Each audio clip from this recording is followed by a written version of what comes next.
इस बीच आप देखिए निफ्टी 14,212, आरबीएल शॉर्ट अच्छा स्विंग देता हुआ, उसके बाद बैंक निफ्टी शॉर्ट अच्छा स्विंग देता हुआ, ग्रेसिम शॉर्ट अच्छा स्विंग देता हुआ, और अब हम हैं 14,210 पे। याद रखिएगा अगर हम इस जोन पे क्लोज होते हैं तो ये हमारी 28 जनवरी के बाद की हेलो दोस्तों, अगर आप अपना पैसा शेयर मार्केट में इन्वेस्ट करके लाखों रुपए कमाना चाहते हैं तो आज ही आप स्टॉक के साथ जुड़कर अपना डीमैट अकाउंट आप बिल्कुल फ्री में ओपन कर सकते हैं, जहां पर आपका ब्रोकरेज चार्जेस बिल्कुल ना के बराबर लगता है। ब्रोकरेज लगता है तो सिर्फ इंट्राडे ट्रेड में, वह भी सिर्फ 20 रुपए। तो आज ही आप स्टॉक के साथ में जुड़ सकते हैं, लिंक डिस्क्रिप्शन में है, क्लिक करें और अकाउंट ओपन कराएं। फर्स्ट क्लोजिंग होगी and the nearest closing to 100-day exponential moving average after सितंबर 20 यानी सितंबर 2020 के बाद।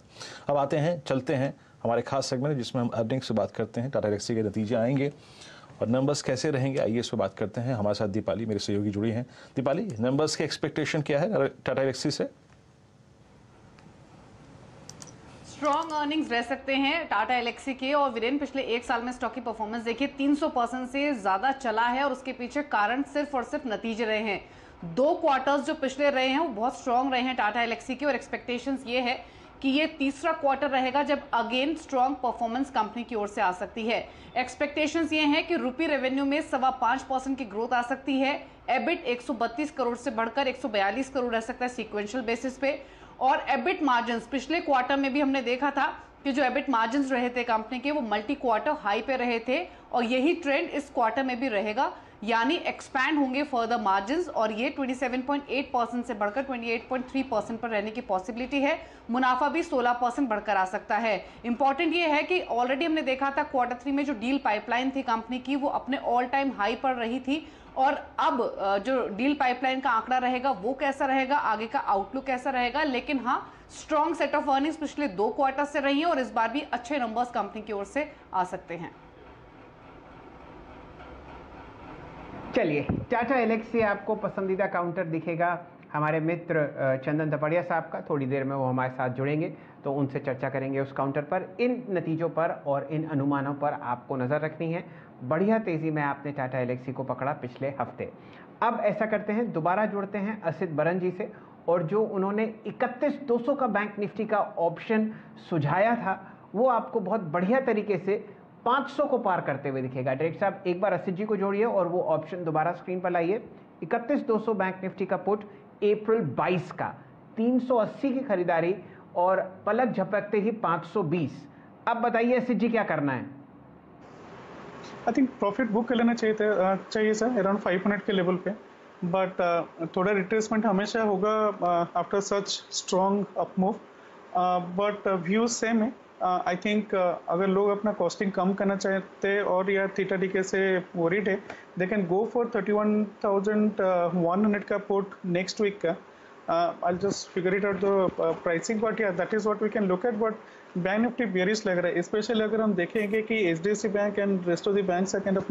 हेलो दोस्तों, अगर आप अपना पैसा शेयर मार्केट में इन्वेस्ट करके लाखों रुपए कमाना चाहते हैं तो आज ही आप स्टॉक के साथ जुड़कर अपना डीमैट अकाउंट आप बिल्कुल फ्री में ओपन कर सकते हैं, जहां पर आपका ब्रोकरेज चार्जेस बिल्कुल ना के बराबर लगता है। ब्रोकरेज लगता है तो सिर्फ इंट्राडे ट्रेड में, वह भी सिर्फ 20 रुपए। तो आज ही आप स्टॉक के साथ में जुड़ सकते हैं, लिंक डिस्क्रिप्शन में है, क्लिक करें और अकाउंट ओपन कराएं। Following back and we have negative news flow any which way sir, मतलब पोर्टफोलियो को हेजिंग करने के लिए भी इट विल बी बेटर।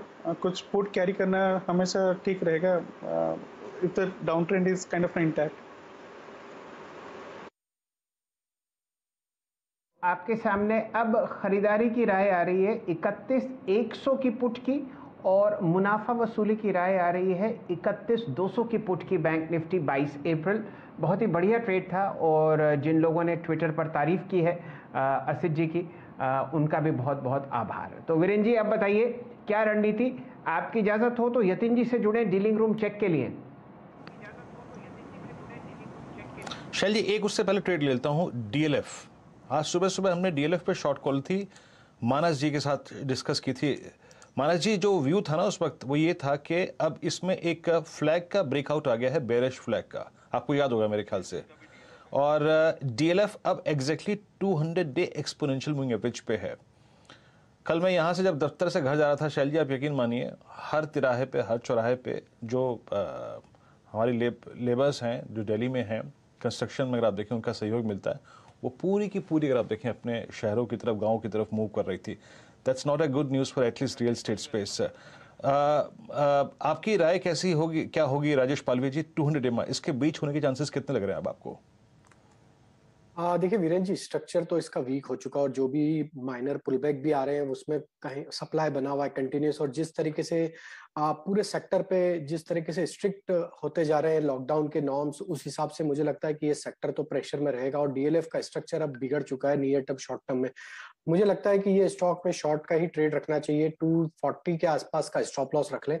और जिस तरीके से इसमें अगर हम देखें तो रिवर्सल बना है चार्ट पे, डेली वीकली चार्ट पे, वो ये दर्शाता है कि स्टॉक अब ये 205 की तरफ मूव होता हुआ दिखेगा।